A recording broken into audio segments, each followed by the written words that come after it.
Assalamualaikum warahmatullahi wabarakatuh. Perkenalkan saya Nabila Bilqis, saya dari kelompok 3. Hari ini saya akan membuat video lampiran soal algoritma dan pemrograman nomor 1. Jadi kita tuh disuruh bikin program menghitung jumlah huruf dari sebuah input variabel bertipe data string. Oke, jadi misalnya nih nama kita misalnya Nabila Bilqis. Nah, nanti kita hitung huruf I yang ada di Nabila Bilqis itu ada berapa. Oke, nah di sini ada programnya seperti biasa input IOStream dia untuk digunakan untuk input output, kemudian using namespace std yang eh, fungsinya itu agar tidak perlu menulis std lagi pada si in dan si out. Oke, kemudian kita deklarasikan variabel di fungsi hitung. Jadi kalau misalnya di function and procedure ini ada dua fungsi.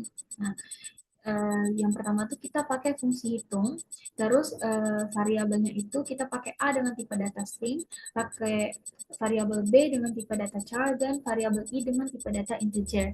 Habis itu kita kurung kurawal ini untuk membuka programnya, menandakan program itu dimulai. Kemudian kita pakai if jika I sama dengan A. Nah, di sini sebelumnya aku nggak izin jelaskan Kak, kalau A itu kita misalkan sebagai kalimat, kemudian B itu kita misalkan sebagai huruf, dan I itu sebagai indeks. Oke, jadi di sini kita pakai if atau jika. Nah, if I sama dengan A, length. Nah, kenapa kita pakai length? Length itu untuk panjang barisnya, Kak. Nah, berarti indeks sama dengan panjang kalimat kayak gitu. Kemudian kita return 0. Nah, terus return 0 atau dikembalikan kayak gitu.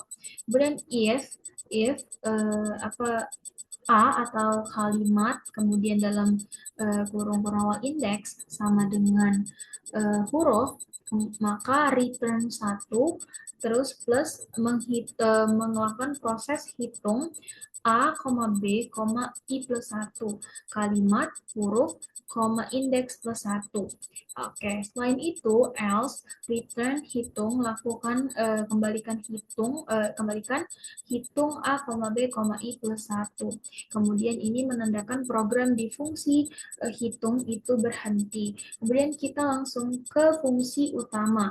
Di sini kita menggunakan mendeklarasikan variabel juga A dengan tipe data string dan B dengan tipe data char. Ini sama string itu kata atau kalimat, kalau B itu huruf.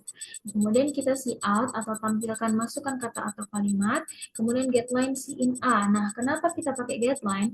Agar ketika kita memasukkan lebih dari satu kata, fungsi dari getLine atau get atau get in itu biar spasinya itu setelah spasi angka setelah spasi itu terbaca. Kalau misalnya enggak, dia enggak bakal terbaca. Kemudian out tampilkan huruf yang akan dicari, kemudian input B, kemudian tampilkan jumlah dengan menginput hitung A, B. Oke, di sini kita running.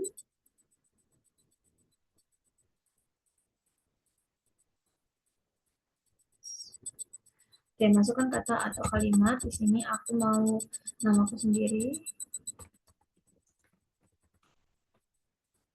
Oke. Nah, di sini aku mau namaku. Terus huruf yang akan dicari, aku mau nyari huruf I. Nah, di sini kan ada berapa? Coba kita lihat.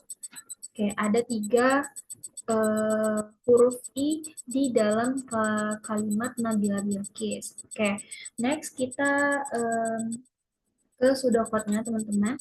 Nah, di sini sama ya, kayak programnya kita deklarasikan variabel pada fungsi hitung ya, ada A, string, B, char, I, integer, kemudian kita ini fungsi utamanya, ini read A, read B, kemudian hasil itu diperoleh dari yang ini, hitung ini, kemudian kita lihat hasil.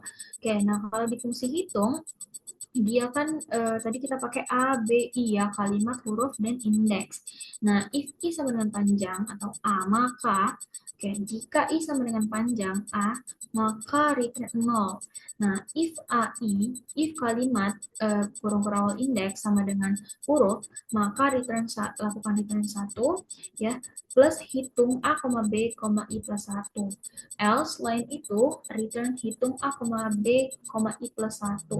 Oke, kemudian ini N.